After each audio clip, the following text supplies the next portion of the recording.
KPK yakin Harun Masiku tertangkap usai Hasto Kristianto jadi tersangka. Juru bicara, Jubir, KPK, Tessa Mahardika Sugiarto mengungkapkan optimisme KPK soal tertangkapnya Harun Masiku. Terlebih setelah sekarang KPK telah menetapkan Sekjen PDIP Hasto Kristianto sebagai tersangka.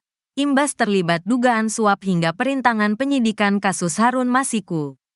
Tessa menyebut, pihaknya tetap optimis Harun Masiku akan ditemukan, baik dengan ditemukan penyidik, masyarakat, atau Harun Masiku sendiri menyerahkan diri ke KPK.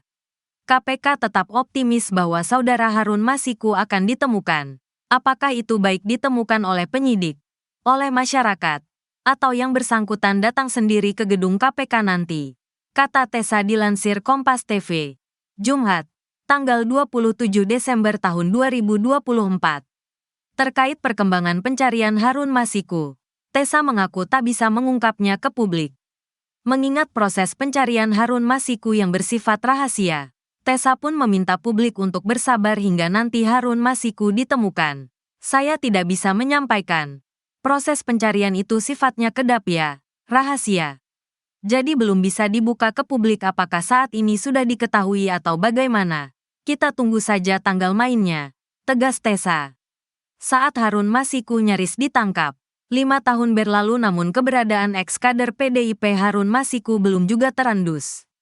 Kasus Harun Masiku kembali menguat setelah Sekjen PDIP Hasto Kristianto ditetapkan tersangka oleh KPK kemarin, Selasa, tanggal 24 Desember tahun 2024. Kini, Harun Masiku buronan Komisi Pemberantasan Korupsi, KPK, itu kabarnya terus diburu.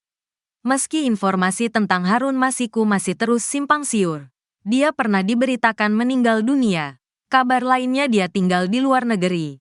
Bahkan informasinya keluar masuk Indonesia dengan bebas.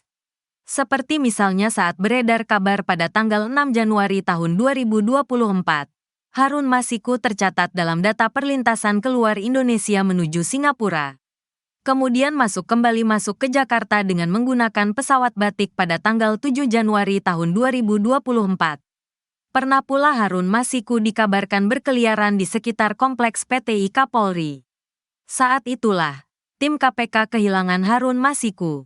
Ex-penyidik KPK, Novel Baswedan sempat mengungkapkan tim yang ditugaskan untuk melakukan OTT terhadap Harun mengalami intimidasi. Saat tim KPK melakukan OTT terhadap kasus tersebut, tim KPK diintimidasi oleh oknum tertentu dan Firly Bahuri ketua KPK saat itu. Diam saja, ujar Novel kepada Kompas.com pada tanggal 24 Mei tahun 2022. Bahkan di bulan Januari tahun 2024 lalu, Ketua Masyarakat Anti Korupsi Indonesia, MAKI, Boyamin Saiman menduga Harun Masiku telah meninggal lantaran tak kunjung tertangkap.